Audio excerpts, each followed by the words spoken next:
جن حضرات نے سنتیں نہ پڑھی ہوں وہ ابھی سنتیں نہ پڑھیں، تقریر کے بعد سنتوں کے لیے انشاءاللہ وقت چھوڑ دیا جائے گا۔ الحمدللہ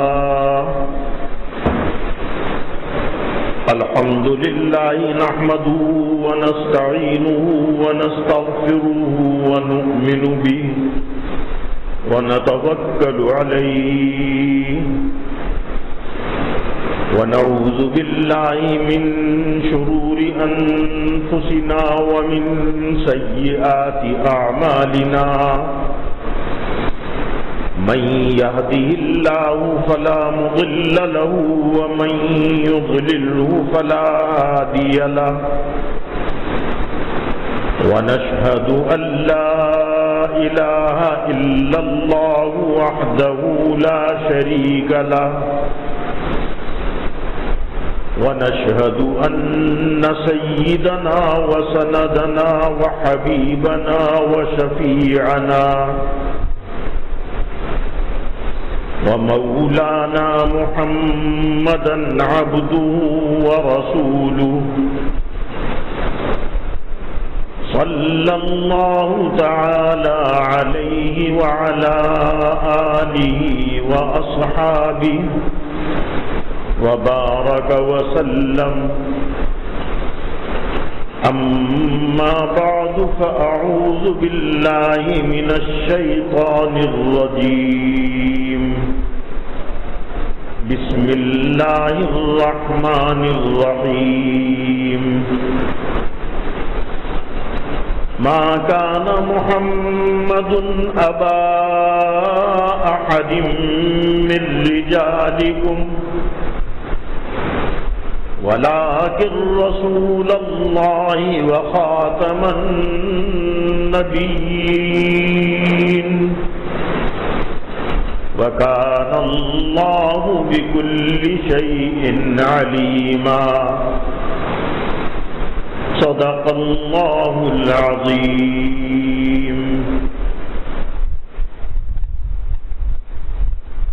قابل احترام حاضرین مجلس، اللہ تعالیٰ کی کریمی ہے کہ گزشتہ چند جمعوں میں آپ کی خدمت میں وجہ تخلیق کائنات جناب محمد مصطفیٰ احمد مجتبیٰ سرکار دو عالم صلی اللہ علیہ وسلم کے متعلق کچھ واقعات آپ کی خدمت میں پیش کیے، ان کی سیرت آپ کی خدمت میں پیش کی، ان کی واقعات زندگی آپ کی خدمت میں پیش کیے، اور سفر کا آخری جمعہ ہے، اگلے دن سے انشاءاللہ ربیع الاول شروع ہو جائے گا، تو ویسے ہی وہ مہینہ شروع ہو جائے گا جس میں تذکار رسول جناب رسول اللہ صلی اللہ علیہ وسلم کا تذکرہ عالمی طور پہ اور مجالس سیرت النبی کی الحمدللہ شروع ہو جاتی ہیں۔ گزشتہ جمعہ میں نے جو بات آپ کی خدمت میں پیش کی تھی اور وقت کی قلت کی وجہ سے وہ ادھوری رہ گئی تھی، وہ یہ تھی کہ اللہ نے جناب محمد الرسول اللہ صلی اللہ علیہ وسلم کو نبیوں کا سردار اور خاتم النبیین بنا کر بھیجا۔ علماء نے لکھا کہ خاتم النبیین یا ختم نبوت کا مطلب قطع نبوت نہیں ہے، یعنی نبوت کے ختم ہو جانے کا، خاتم النبیین ہونے کا مطلب یہ نہیں ہے کہ قطع نبوت ہو گئی، نبوت قطع ہو گئی، ختم ہو گئی، بلکہ یہ تکمیل نبوت کہ جناب رسول اللہ صلی اللہ علیہ وسلم پہ اللہ نے اس دین کو مکمل کر دیا، اس شریعت کو مکمل کر دیا، اس طریقے زندگی کو مکمل کر دیا جو انسانوں کے لیے اللہ نے متعین کیا، اور حضرت آدم علیہ الصلاۃ والسلام سے اس کی ابتدا کی۔ اگر آپ قرآن پاک کا مطالعہ کریں تو آپ کو حضرت ابراہیم علیہ السلام کے قصے میں اور تمام انبیاء کے قصے میں یہ بات ملے گی کہ انہوں نے اپنی اولاد کو یہ وصیت کی مرنے سے پہلے کہ تم مسلمان بن کے زندہ رہنا، اسلام پہ زندہ رہنا، اسلام کے تقاضوں کو پورا کرتے رہنا۔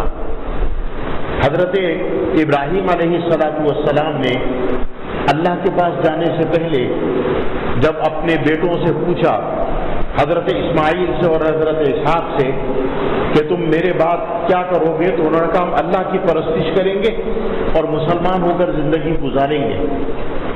اللہ جل جلالہ نے حضرت آدم سے لے کر اور جناب محمد رسول اللہ صلی اللہ علیہ وسلم تک جس دین کو منتخب کیا انسانوں کے لیے، اس کا نام ہے اسلام، اور جناب محمد رسول اللہ صلی اللہ علیہ وسلم نے اس کو مکمل کر دیا۔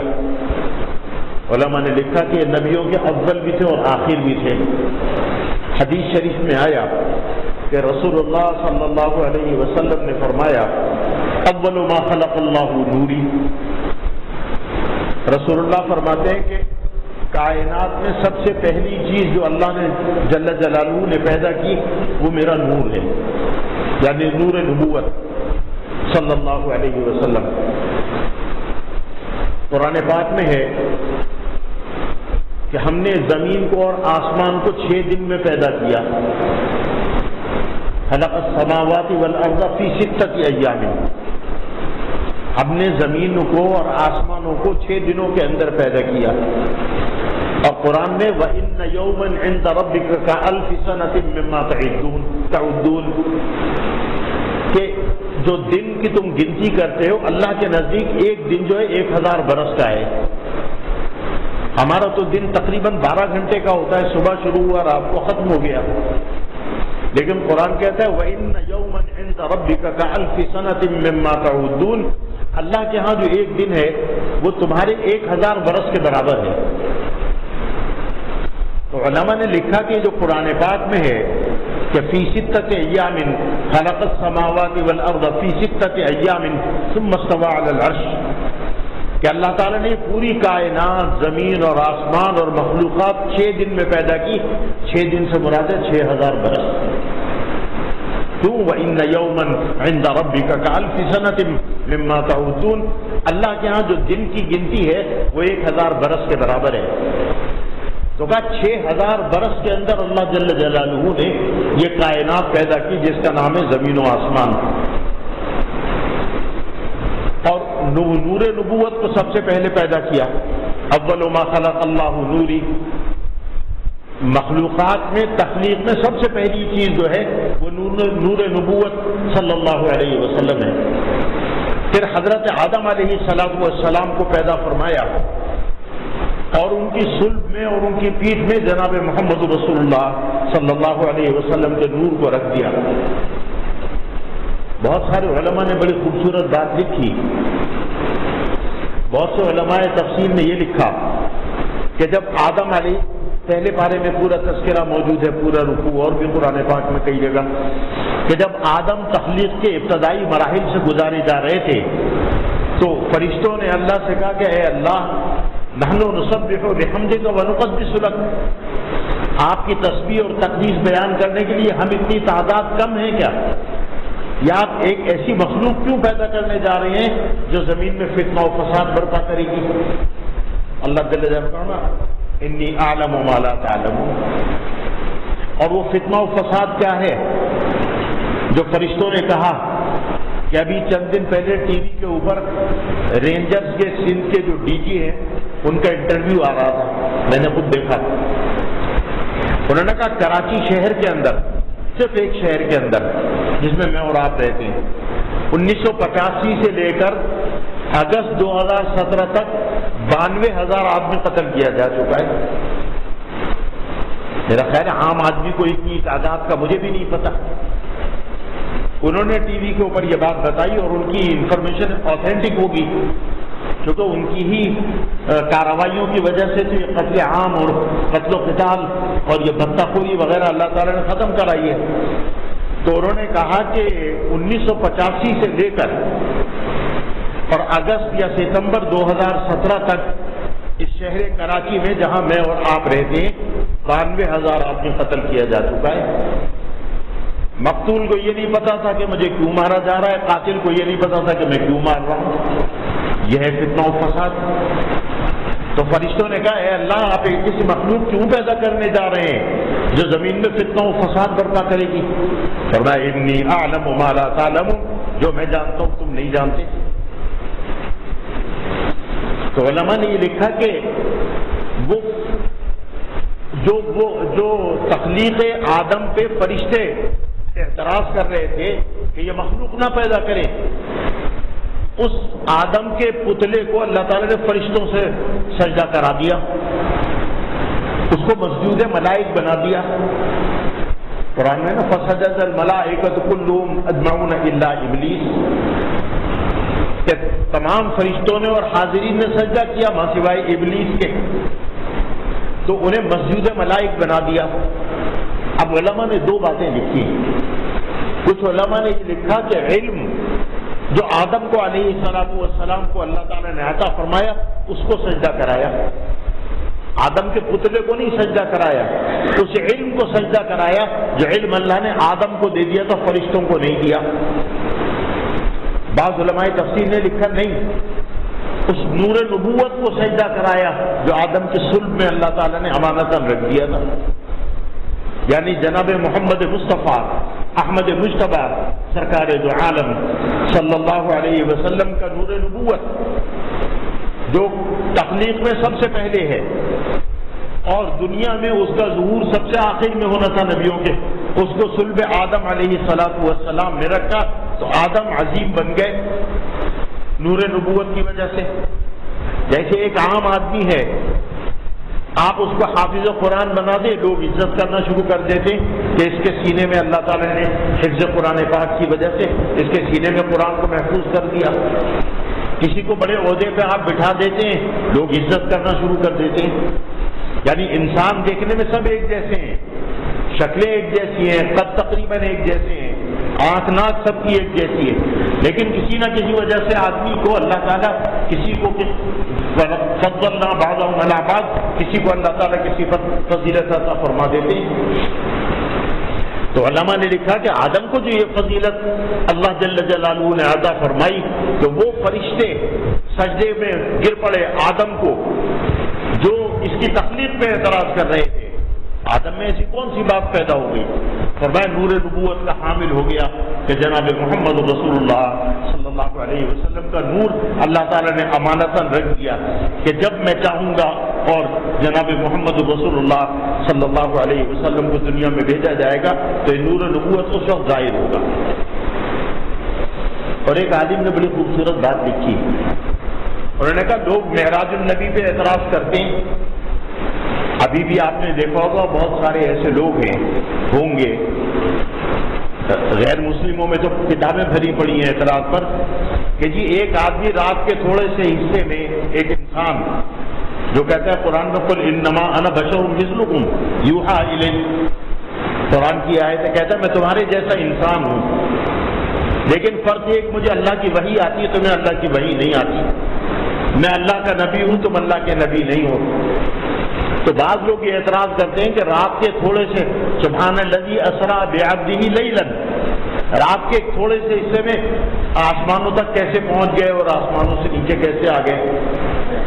علماء نے لکھا کہ آدم جو درجے میں رسول اللہ سے کم ہے، رسول اللہ تو نبیوں کے سردار ہیں، خاتم النبیین ہیں، وجہ تخلیق کائنات ہیں. اگر آدم ملائے اعلیٰ سے زمین پہ آ سکتے ہیں تو رسول اللہ زمین سے ملائے اعلیٰ پہ کیوں نہیں جا سکتے؟ عقلی دلیل ہے کہ انسان اول آدم علیہ السلام جو جنت میں تھے، ملائے اعلیٰ میں تھے، وہاں سے اللہ جل جلالہ نے ان کو اور ان کی بیوی کو دونوں کو زمین پہ بھیجا. تو انہوں نے کہا انسان اول اور اس کی اہلیہ مطہرہ دونوں اوپر سے نیچے آ سکتے ہیں تو نیچے سے انسان اوپر کیوں نہیں جا سکتا؟ بہرحال یہ علماء تفسیر نے یہ بات لکھی. تو میں آپ کی خدمت میں یہ گزارش کر رہا تھا کہ ختم نبوت دراصل قطع نبوت نہیں ہے، بلکہ ختم نبوت کیا ہے؟ تکمیل نبوت ہے۔ وہ جو قرآن پاک میں اللہ تعالیٰ نے فرمایا الیوم اکملت لکم دینکم واتممت علیکم نعمتی ورضیت لکم الاسلام دینا، کہ جو نعمت کی ابتدا میں نے آدم سے کی تھی علیہ الصلاۃ والسلام، الیوم اکملت لکم دینکم، آج میں نے اس دین کو تمہیں مکمل، الیوم اکملت لکم واتممت علیکم نعمتی، اور جو نعمتوں کا نزول میں نے آدم سے شروع کیا تھا آج میں نے محمد مصطفیٰ صلی اللہ علیہ وسلم پہ اس کو مکمل کر دیا۔ وَرَضِيتُ لَكُمُ الْإِسْلَامَ دِينًا، اور پوری دنیا کے لیے میرا پسندیدہ دین جو ہے وہ مسلمان ہے، اسلام ہے۔ علماء نے ایک اور بڑی خوبصورت بات لکھی،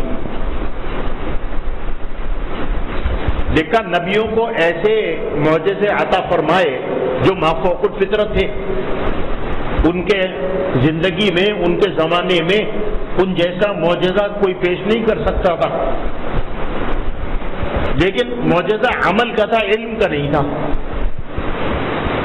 یعنی وہ عمل ایسا کرتے تھے کہ دوسرا آدمی وہ عمل نہیں کر سکتا تھا۔ مثلا داؤد علیہ السلام سب سے بڑے ٹیکنالوجسٹ تھے اپنے زمانے کے، جیسی زرہ وہ بناتے ان کے ہاتھ میں لوہا آ کے موم ہو جاتا تھا۔ ان کے زمانے میں کوئی اور آدمی ایسا سائنٹسٹ نہیں تھا۔ حضرت موسیٰ علیہ السلام ہاتھ یہاں رکھ کے نکالتے تھے چاند کی طرح چمکنے لگتا تھا، عمل تھا، کوئی اور آدمی ایسا نہیں کر سکتا تھا۔ اپنی لاٹھی کو لکڑی کی زمین میں پھینکتے تھے، اژدہا بن کے چلنے لگتی تھی، کسی اور آدمی کی لاٹھی اس طرح نہیں کرتی تھی۔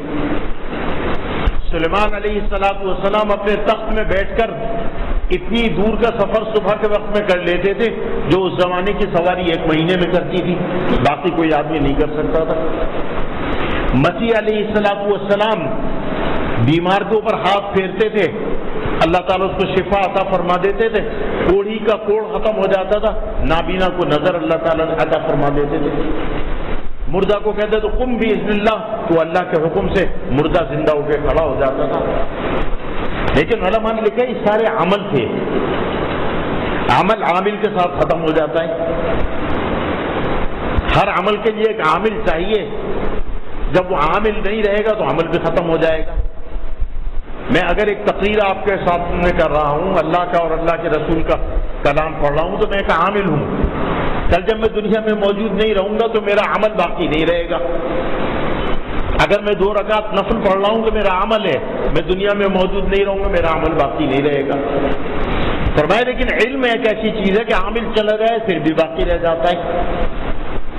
امام غزالی رحمۃ اللہ علیہ نے جو کتابیں لکھی آج بھی لوگ ان کو پڑھتے ہیں، وہ الزہراوی اور کون کون مسلمانوں کے سائنٹسٹ تھے جو سب سے پہلے میتھمیٹیشین تھے اور سب سے پہلے سرجن تھے، 700-800 برس گزر گئے، ان کی کتابوں کو پڑھ کر لوگوں نے اس سے تمام علوم کو آگے بڑھایا۔ معلوم علم زندہ رہتا ہے۔ جو بڑے بڑے عالم قرآن پاک کی تفسیریں لکھ گئے، احادیث کی تشریح لکھ گئے، دنیا سے گئے، ان کو صدیاں گزر گئی، علم آج بھی زندہ ہے۔ تو علماء نے لکھا کہ عامل کا عمل عامل کے ساتھ ختم ہو جاتا ہے، لیکن علم جو ہے وہ ہمیشہ باقی رہتا ہے۔ تو جناب محمد مصطفیٰ احمد مجتبیٰ سرکار دو عالم صلی اللہ علیہ وسلم کو اللہ تعالیٰ نے معجزہ علم کا عطا فرمایا، عمل کے بھی عطا فرمائے، چھوٹے موٹے اس لحاظ سے۔ ایک انگلی سے اشارہ کیا تو 2 ٹکڑے ہو گئے چاند کے، یہ بھی ایک معجزہ ہے۔ اور بہت سارے معجزات ہیں، درخت کو بلایا چل کر آ گیا انسانوں کی طرح، یہ بھی ایک معجزہ ہے۔ لیکن جو معجزہ اصل عطا فرمایا اس کے مقابلے میں ان معجزات کی کوئی حیثیت نہیں ہے۔ علم کا معجزہ عطا فرمایا، عمل کا معجزہ نہیں عطا فرمایا۔ اور وہ علم کا معجزہ کیا ہے؟ قرآن پاک۔ کہ قرآن پاک فرمایا نا وَأَنزَلْنَا عَلَيْكَ الْكِتَابَ وَالْحِكْمَةَ وَعَلَّمَكَ مَا لَمْ تَكُنْ تَعْلَمُ، اے رسول ہم نے تیرے اوپر کتاب نازل کی، وَأَنزَلْنَا عَلَيْكَ الْكِتَابَ، اور ایک چیز اور نازل کی وہ ہے حکمت، جو احادیث کی شکل میں محفوظ ہے۔ وعلمک ما لم تکن تعلم، اور ہم نے تجھ کو وہ علم دے دیا جو تو پہلے نہیں جانتا تھا. یعنی ان کا معلم کون ہے؟ اللہ جل جلالہ. تو ان کو اللہ جل جلالہ نے ایسا معجزہ عطا فرمایا جو علم کا معجزہ ہے، عمل کا نہیں ہے. عمل کا معجزہ عامل کے دنیا سے چلے جانے کے بعد ختم ہو جاتا ہے، باقی نہیں رہتا. علم کا معجزہ جو ہے وہ ابد الآباد تک بھی قرآن پاک باقی رہے گا. آپ جانتے ہیں کہ قرآن اللہ جل جلالہ نے ایک معجزہ عطا فرمایا جناب محمد رسول اللہ صلی اللہ علیہ وسلم کو. پوری دنیا کے اہل علم، چاہے ان کا تعلق کسی مذہب سے ہو یا لامذہب ہوں یا کسی بھی مذہب سے وہ تعلق رکھتے ہوں، وہ اس بات پہ ایمان رکھتے ہیں کہ مسلمانوں کی یہ کتاب جیسی ان کے نبی نے پڑھی تھی ویسے یہ پڑھتے ہیں، جیسی اس نے لکھوائی تھی ویسی لکھی جاتی ہے، اس میں ایک نقطے اور ایک زبر کی بھی تبدیلی نہیں. قرآن میں خود دعویٰ موجود ہے، قُلْ إِنِ اجْتَمَعَتِ الْجِنُّ وَالْإِنسُ عَلَىٰ أَن يَأْتُوا بِمِثْلِ هَٰذَا الْقُرْآنِ لَا يَأْتُونَ بِمِثْلِهِ وَلَوْ كَانَ بَعْضُهُمْ لِبَعْضٍ ظَهِيرًا. اللہ تعالیٰ نے فرمایا کہ اگر پوری دنیا کے انسان اور جن جمع ہو جائیں، قُلْ إِنِ اجْتَمَعَتِ الْجِنُّ وَالْإِنسُ عَلَىٰ أَن يَأْتُوا بِمِثْلِ هَٰذَا الْقُرْآنِ، کہ اس جیسی ایک کتاب تیار کر دیں، نہیں کر سکتے. وَلَوْ كَانَ بَعْضُهُمْ لِبَعْضٍ ظَهِيرًا، اگرچہ ایک دوسرے کے مددگار بن جائیں. آپ جانتے ہیں کہ عربی جیسے مسلمانوں کی مادری زبان ہے، ایسے غیر مسلموں کی بھی مادری زبان ہے. بلکہ مصر کا جتنا پریس ہے سارا کرسچنس کے قبضے میں ہے. اور عربی کی جو سب سے آتھینٹک جو گرامر ہے، جو لغت ہے، اس کا نام ہے المنجد. وہ مصطفیٰ لطفی منفلوطی کرسچن کی تیار کی ہوئی ہے. جیسے انگریزی میں آکسفورڈ کی مشہور ہے، اس طرح وہ مشہور ہے. تو وہ بھی اہل زبان بہت اعلیٰ قسم کے ہیں. لیکن 1450 برس گزر گئے، قرآن کہتا ہے قُلْ إِنِ اجْتَمَعَتِ الْجِنُّ وَالْإِنسُ عَلَىٰ أَن يَأْتُوا بِمِثْلِ هَٰذَا الْقُرْآنِ لَا يَأْتُونَ بِمِثْلِهِ وَلَوْ كَانَ بَعْضُهُمْ لِبَعْضٍ ظَهِيرًا. فرمایا ایک دوسرے کے مددگار بن جائیں تب بھی یہ جیسی کتاب تیار نہیں کر سکتے، کیونکہ اللہ کی تیاری. یہ قول اللہ ہے. اللہ نے اپنی ذات جو کام اللہ کر سکتا ہے وہ بندہ نہیں کر سکتا. پھر قرآن پاک میں دوسری جگہ اللہ تعالیٰ نے فرمایا فَلْيَأْتُوا بِعَشْرِ سُوَرٍ مِثْلِهِ، تم ہمارے جیسا ایسا کلام 30 سپارے تو نہیں مکمل کر سکتے، تو تم اس جیسی 10 صورتیں لے آؤ. آپ جانتے ہیں کہ اِنَّا أَعْطَيْنَا سب سے چھوٹی صورت ہے، 1.5 سطر کے اندر آ جاتی ہے. پھر قرآن نے کہا فَلْيَأْتُوا بِسُورَةٍ مِثْلِهِ، اگر 10 صورتیں بھی نہیں بنا سکتے اس جیسی ایک صورت بنا کے لے آؤ. کتابوں میں نے پڑھا کہ کسی عربی داں غیر مسلم نے ایک سورۃ الفیل کے جیسی ایک سورت بنائی، الفیل وما ادراک ما الفیل لہو ذنب وخرطوم طویل وغیرہ وغیرہ عربی میں. تو جب وہ اس کی لکھی ہوئی وہ عربی زبان اہل لغت کے پاس پہنچی، جو گرامر کے ماہر تھے، صرف نحو کے، انہوں نے اس میں 40 غلطیاں نکالی. انہوں نے کہا کہ یہ جو کلام عربی زبان میں غیر مسلم نے قرآن کے مقابلے میں لکھا ہے، تو قرآن کا مقابلہ تو بہت دور کی بات ہے. پہلی بات تو یہ کہ عربی کے جو اصول و قواعد ہیں، جو گرامر ہے، اس کے مطابق اس میں 40 غلطیاں پائی جاتی ہیں. الفیل ملفیل وما ادراک ملفیل لہو ذنب وخرطوم طویل، مجھے تھوڑی یاد رہ گئی، برس پہلے کہیں پڑھی تھی، تو یہ اس نے ایک صورت بنانے کی کوشش کی. تو میں یہ عرض کر رہا تھا کہ جناب محمد رسول اللہ صلی اللہ علیہ وسلم کو اللہ تعالیٰ نے عمل کا نہیں، علم کا معجزہ عطا فرمایا. قرآن پاک میں اللہ تعالیٰ نے یہ بات بیان فرمائی. کفار مکہ نے آ کر یہ بات کہی، اگر آپ واقعی اللہ کے رسول ہیں، آپ دعویٰ کرتے ہیں کہ آپ اللہ کے رسول ہیں، اللہ کے نبی ہیں، اللہ کے بھیجے ہوئے ہیں، تو جیسے داؤد نغمہ خوانی کرتے تھے اور اللہ کی حمد بیان کرتے تھے تو پہاڑ بھی نغمہ سرا ہو جاتے تھے اور پرندے بھی. آپ بھی جب قرآن کی تلاوت کرتے ہیں تو پہاڑوں میں سے بھی آواز آنی چاہیے اور پرندے بھی نغمہ سرا ہو جائیں. اور جیسے سلیمان ایک ایسا تخت رکھتے تھے کہ 1 مہینے کی مسافت صبح کے وقت میں اور 1 مہینے کی مسافت شام کے وقت میں طے کرتے تھے، آپ بھی ذرا یہ کر کے ہمیں دکھا دیے. اور جیسے حضرت مسیح علیہ الصلوۃ والسلام بیماروں کو شفا یاب کر دیتے تھے اور مردوں کو زندہ، ذرا یہ بھی کر کے دکھا دیجئے۔ قرآن نے کہا وَلَوْ أَنَّ قُرْآنًا سُيِّرَتْ بِهِ الْجِبَالُ أَوْ قُطِّعَتْ بِهِ الْأَرْضُ أَوْ كُلِّمَ بِهِ الْمَوْتَىٰ بَل لِلَّهِ الْأَمْرُ جَمِيعًا۔ کہا اے محبوب، ہم تو تمام چیزوں کے مالک ہیں، یہ جو معجزات مانگتے ہیں یہ بھی تمہیں دے سکتے ہیں، لیکن اگر ہم نے ان کے مانگے ہوئے معجزے انہیں عطا تمہیں دے دیے اور ان کو دکھا دیے، پھر یہ ایمان نہ لائے تو اللہ کا عذاب ایسے نازل ہو جائے گا جیسے فرعون پہ نازل ہوا، جیسے قوم عاد پہ ہوا، جیسے قوم مدین پہ ہوا، جیسے قوم سمود پہ ہوا۔ اور ہم نے یہ فیصلہ کر لیا ہے کہ قرآن پاک میں کئی جگہ اللہ نے یہ بات بیان فرمائی کہ جب تم ان کے اندر موجود ہو، یعنی تم مبعوث ہو چکے ہو، تو ہم عمومی عذاب نہیں دیں گے، پوری بستی کو تیغ نہیں کریں گے۔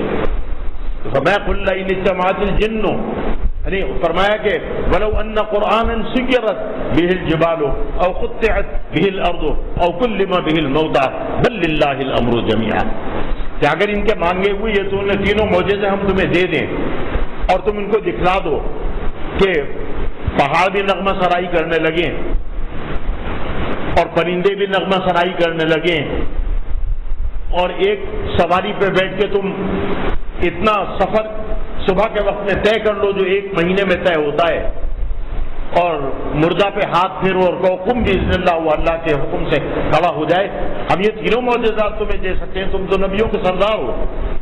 لیکن اگر تمہارے ان معجزات کے ملنے کے باوجود اور دیکھنے کے باوجود یہ مومن اور مسلمان نہ ہوئے تو ہم ان کے اوپر ایک عمومی عذاب آئے گا جس کا ہم نے ارادہ ترک کر دیا ہے۔ انبیاء ما سبق کی امتوں کے اوپر گیا، لیکن تمہاری امت چونکہ امتوں کی سردار ہے اور ہماری محبوب امت ہے، اس لیے ہم اس قوم کو وَأَنْتَ فِيهِمْ وَمَا كَانَ اللَّهُ لِيُعَذِّبَهُمْ وَأَنْتَ فِيهِمْ۔ اب اللہ تعالیٰ قرآن میں کہتا ہے کہ اب ہم عمومی عذاب نہیں دیں گے جبکہ تم ان کے اندر موجود ہو۔ بہرحال میں آپ کی خدمت میں یہ بات عرض کر رہا تھا، بات جہاں سے چلی کہ جناب محمد رسول اللہ صلی اللہ علیہ وسلم کو اللہ تعالیٰ نے خاتم النبیین بنایا، تکمیل دین کی، الیوم اکملت لکم دینکم، جو دین آدم سے شروع ہوا تھا اس کو مکمل کر دیا، وَأَتْمَمْتُ عَلَيْكُمْ نِعْمَتِي، اور وہ نعمتیں مکمل کر دی جن کا آدم سے ظہور شروع ہوا تھا۔ حکیم الاسلام قاری محمد طیب صاحب رحمۃ اللہ علیہ نے ایک بڑی خوبصورت بات لکھی، وہ بات ہو رہی تھی نا کہ علم باقی رہتا ہے، آدمی دنیا سے چلا گیا علم باقی ہے، عمل باقی نہیں رہتا، تو حضور کو علم کا معجزہ اللہ تعالیٰ نے عطا فرمایا، عمل کا نہیں۔ تو قاری محمد طیب صاحب کو بھی دنیا سے گئے ہوئے میرا خیال ہے 20-30 سال تو ہو گئے ہوں گے، انہوں نے بڑی خوبصورت بات فرمائی، انہوں نے کہا کہ جیسے جناب محمد رسول اللہ صلی اللہ علیہ وسلم پہ اللہ تعالیٰ نے تمام نعمتوں کو مکمل کیا اور دین کو مکمل کیا، اخلاق کو بھی مکمل کیا۔ آپ جانتے ہیں نا اخلاق دنیا میں ایک ایسی چیز ہے کہ جس سے دوسرے کو فائدہ پہنچتا ہے۔ میرا گھر بڑا ہے یا چھوٹا، آپ کو اس سے کیا لینا ہے، نہ آپ کو تو اس سے کوئی فائدہ نقصان نہیں ہے۔ میں چھوٹی گاڑی میں آؤں بڑی میں آؤں، آپ کو کوئی فائدہ نقصان نہیں ہے۔ میری جیب میں پیسے کم ہیں زیادہ ہیں، آپ کو کوئی فائدہ نقصان نہیں ہے، کوئی آدمی کسی کو دیتا نہیں ہے۔ لیکن میرا جو اخلاق ہے، عمل ہے، آپ کے ساتھ میل جول ہے، اس سے آپ کو فائدہ یا نقصان پہنچ سکتا ہے۔ حکیم الاسلام قاری محمد طیب نے بڑی خوبصورت بات لکھی، فرمایا اخلاق کی 3 قسمیں میں جو آخر میں بات بیان کر رہا ہوں، یہ اس لیے بیان کر رہا ہوں کہ دعا کیجیے کہ اللہ تعالیٰ اس کا تھوڑا بہت پرتاؤ مجھ میں اور آپ میں بھی پیدا کر دے۔ ہم بھی کبھی کبھی پٹھان بن جاتے ہیں اس قسم کے معاملات میں، اخلاق کو لپیٹ کے اپنے گھر پہ رکھ دیتے ہیں جب کوئی ایسا معاملہ آتا ہے۔ اللہ تعالیٰ ہم میں بھی آپ میں سب نے یہ بات فرمایا۔ ایک ہوتا ہے اخلاق حسنہ، اخلاق کی 3 قسمیں، ایک ہے اخلاق حسنہ، ایک ہے اخلاق کریمہ اور ایک ہے اخلاق عظیم۔ کہا اخلاق حسنہ موسیٰ علیہ السلام کو عطا کیا گیا، فرمایا وَكَتَبْنَا عَلَيْهِمْ فِيهَا أَنَّ النَّفْسَ بِالنَّفْسِ وَالْعَيْنَ بِالْعَيْنِ وَالْأَنْفَ بِالْأَنْفِ وَالْأُذُنَ بِالْأُذُنِ وَالْجُرُوحَ قِصَاص، کہ موسیٰ کی قوم کے لیے اللہ نے یہ قاعدہ اتارا کہ اگر کوئی ایک تھپڑ مارے تم بھی جواب میں ایک تھپڑ مارو، کوئی 1 لاف مارے تم بھی جواب میں 1 لاف مارو، کوئی کسی کی آنکھ ضائع کر دے، اس کی بھی جواب میں آنکھ ضائع کر دی جائے. والجروح قصاص، اس نے یہاں زخم مارا تم بھی یہاں زخم مار دو. اور یہ اخلاق کریمہ کے اندر شامل ہے، اس میں اس آدمی کو بد اخلاق نہیں کہا جائے گا. کہا دوسری جو قسم ہے وہ ہے اخلاق حسنہ. اخلاق حسنہ کیا ہے؟ وہ مسیح علیہ السلام کو عطا فرمائی گئی کہ آج بھی بائبل میں تمام تر تحریفات کے باوجود یہ بات لکھی ہوئی ہے کہ اگر کوئی تمہارے ایک گال پہ تھپڑ مارے تو دوسرا گال آگے کر دو. حالانکہ انسانی فطرت کے خلاف ہے. اگر کوئی شخص میرے غصے میں ایک تھپڑ مارے گا تو میں اگر دو نہیں تو ایک کے جواب میں ضرور ماروں گا، کیونکہ فطرت ہے انسان کی. تو اخلاق کریمانہ مسیح علیہ السلام کے قوم کو عطا فرمایا گیا. آج بھی بائبل میں لکھا ہے کہ اگر کوئی ایک طرف تھپڑ مارے تو دوسرا کلہ پیش کر دے کہ حضور ایک ادھر بھی مار لیجیے، اگر آپ کی اس سے طبیعت میں ٹھنڈک پیدا ہوتی ہے تو. لیکن کیا دنیا مسیحیت اس پہ عمل کرتی ہے؟ اگر اس پہ عمل کر رہی ہوتی تو عراق میں تو انہوں نے ڈپلیٹڈ یورینیم استعمال کیا جو محدود جگہ کے اندر لوگوں کو ختم کر دیتا ہے، ایٹم میں جو استعمال ہوتا ہے، اور لوگ سفوکیشن کی وجہ سے نوجوان بچے، نوعمر بچے، بوڑھی عورتیں، مرد سارے مر گئے. باقاعدہ یورپین پیرس میں سارا آ چکا ہے. افغانستان میں لوگوں کو، لاکھوں لوگوں کو مار دیا، شام میں لاکھوں لوگ مار دیے، اور دنیا ویتنام میں لاکھوں لوگوں کو مار دیا.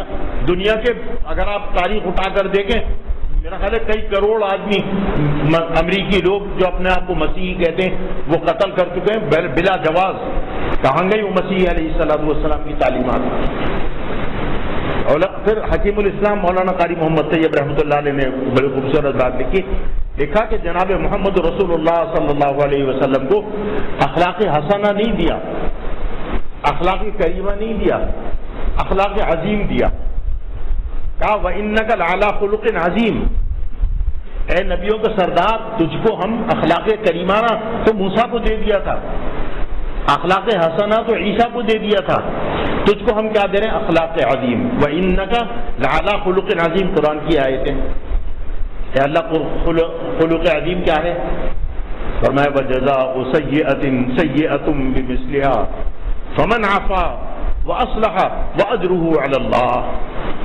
فرمایا وجزاء، انسان کی فطرت ہے بدلہ لینے کی.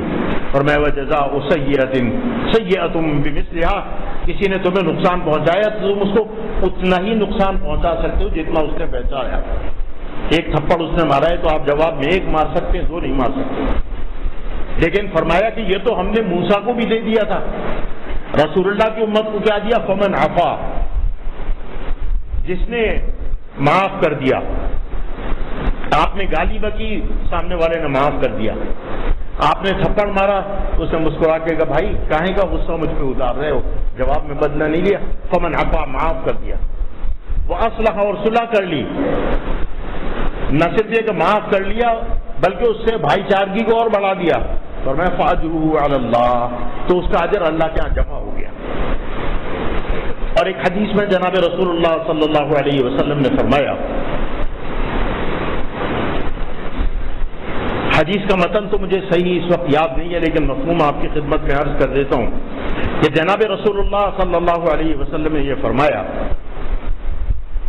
کہ اگر کوئی آدمی کسی کو کوئی گزن پہنچاتا ہے، تکلیف پہنچاتا ہے، نقصان پہنچاتا ہے، تو پہلی بات تو یہ کہ آپ جواب میں اس کو تکلیف نہ پہنچائیں، معاف کر دیں. معاف کرنے کے بعد اس کے ساتھ اچھا برتاؤ کریں. حدیث بھی یاد آ گئی. اور میں صل من قطعک، میں 1 منٹ میں اپنی بات ختم کرتا ہوں، جو اصل آپ کو سنانا مقصود ہے. صل من قطعک واعف عمن کرمک، جی واعف عمن ظلمک واحسن الی من اساء الیک. کا صل من قطعک، جو تیرے ساتھ قطع رحمی کرتا ہے اس کے ساتھ صلہ رحمی کر. قطع رحمی کیا ہوتی ہے؟ برادری کے تعلقات یہ ہوتے ہیں، آپ میرے یہاں شادی میں آئے 200 روپے دیے، میں آپ کے یہاں گیا میں نے بھی 200 روپے دے دیے، برابر کے تعلقات ہوتے ہیں. قطع رحمی اسے کہتے ہیں کہ میرا ابا مر گیا تو آپ تعزیت پہ نہیں آئے، میری اماں مر گئی تو آپ تعزیت پہ نہیں آئے، میں نے بیٹے کی شادی پہ بلایا تو آپ نہیں آئے. یعنی قطع رحمی کر لی، پیٹ موڑ لی. لیکن آپ کے ہاں کوئی تکلیف ہوتی ہے تو میں پہنچ جاتا ہوں، یہ اس کو صلہ رحمی کہتے ہیں. کہ اس آدمی کے ساتھ اچھا برتاؤ کرو، پٹھان مت بن جاؤ کہ وہ میرے ابا کے مرنے پہ نہیں آیا تھا تو میں اس کے ابا کے مرنے پہ کیوں جاؤں. فرمایا سل من قطع، جنت اور امر کا صیغہ ہے، حضور کا حکم ہے. فرمایا جو قطع رحمی کرتا ہے اس کے ساتھ صلہ رحمی کرے. اچھا واعف عمن ظلمک، جو تمہارے اوپر ظلم کرتا ہے، تم پہ زیادتی کرتا ہے، اس کو معاف کر دو، اللہ کے اوپر چھوڑ دو. وَأَحْسِنْ إِلَىٰ مَنْ أَسَاءَ إِلَيْكَ، اور جو تمہارے ساتھ برائی کرتا ہے اس کے ساتھ اچھائی کرو. جو کوئی موقع برائی کا نہیں چھوڑتا تمہیں، فرمایا اس کے ساتھ. یہ اخلاق جناب محمد رسول اللہ صلی اللہ علیہ وسلم کو عطا فرمایا گیا. اور قرآن نے کہا وَإِنَّكَ لَعَلَىٰ خُلُقٍ عَظِيمٍ.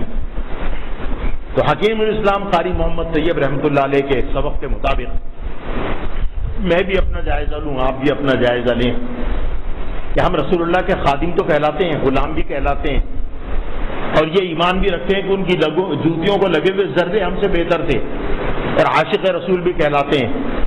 لیکن اخلاق حسنہ جو جناب محمد رسول اللہ صلی اللہ علیہ وسلم کی ذات اثر کے اندر پایا جاتا تھا کہ جب دنیا سے تشریف لے گئے تو محبت کرنے والے 10 لاکھ چھوڑ کے گئے، اور جب مدینے میں 2 سال گزرے تھے تو ان کی تعداد 2000 سے زیادہ نہیں تھی، اور جب مکے میں 13 سال گزرے تھے تو ان کی تعداد 200 سے زیادہ نہیں تھی، اور جب 23 سال زندگی کو گزارے نبوت کے تو پیروکار جو 10 لاکھ چھوڑ کے گئے. یہ 10 لاکھ کیسے محبت کرنے والے اور پیروکار بنے؟ اخلاق حسنہ کی وجہ سے. تو میرے دوستو، میرے بھائیوں، اگر وہ اخلاق حسنہ 5%، 2%، 20%، 50%، 30% مجھ میں اور آپ میں پیدا نہیں ہوا تو ہم کہاں کے مسلمان، کیسے عاشق رسول، کیسے جناب رسول اللہ صلی اللہ علیہ وسلم کے متبع؟ دعا کیجئے کہ اللہ تعالیٰ مجھے اور آپ کو، ہم تمام لوگوں کو اخلاق حسنہ ہمارے اندر پیدا کرے، اور جناب محمد رسول اللہ صلی اللہ علیہ وسلم کی جو حیات طیبہ ہے اس کے اندر جو اخلاق حسنہ پایا جاتا ہے اس پر ہمیں عمل کرنے کی توفیق عطا فرمائے اور عمل کی کوشش کی توفیق عطا فرمائے. وآخر دعوانا الحمد للہ رب العالمین.